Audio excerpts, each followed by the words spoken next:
Good day mga boss.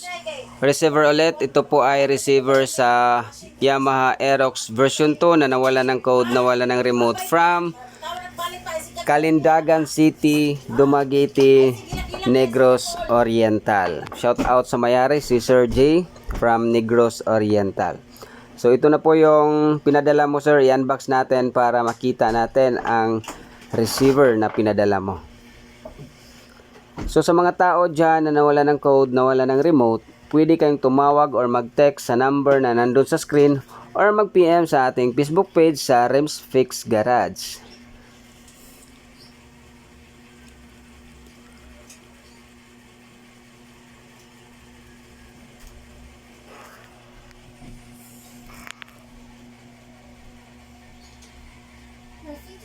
It's over here. Guys, open the secret passage. Oh, guys. So yan, ito na po yung receiver sa Yamaha Aerox version 2 na nawala ng code, nawala ng remote from Calindagan City, Dumaguete, Negros Oriental. Ulitin ko, shout out sa iyo Sir J. Salamat sa tiwala kahit malayo yung Negros, pinadala mo dito sa Cebu para dito gawin ang retrieval of code at pag-program ng bagong remote.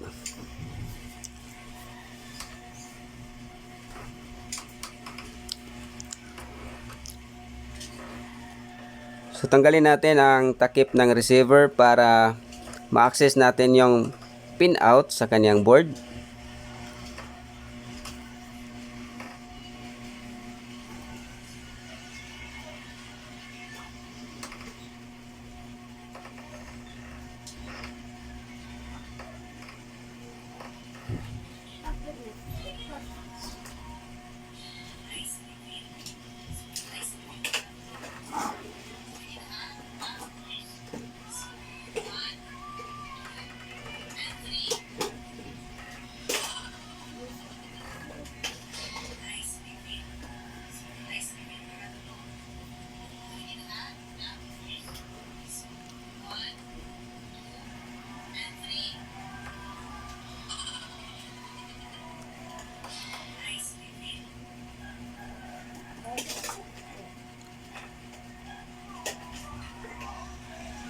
So ayan, nakuha ko na ang code na original. Hindi ko na lang pinakita for the safety sa motor ni boss.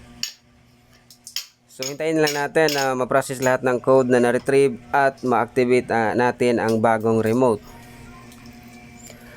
Uulitin ko sa mga tao dyan na nawala ng code, nawala ng remote, ma-Honda man or Yamaha, pwede kayong tumawag or mag-text sa number na nandun sa screen para mag-guide ko kayo kung saan nyo pwedeng ipadala inyong receiver kung sakaling hindi kayo taga Cebu, or mag-PM sa ating Facebook page sa Rims Fix Garage.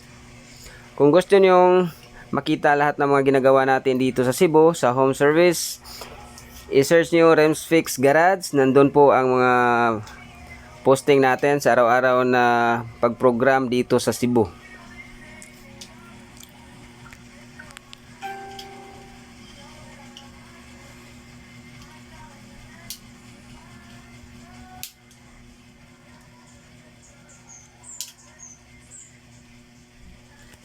So ayan, nakita natin, successful po yung pag-activate natin sa bagong remote. Ang gagawin lang natin ay check natin yung synchronization between the remote at saka receiver. Ayan, good registration between the remote at saka receiver.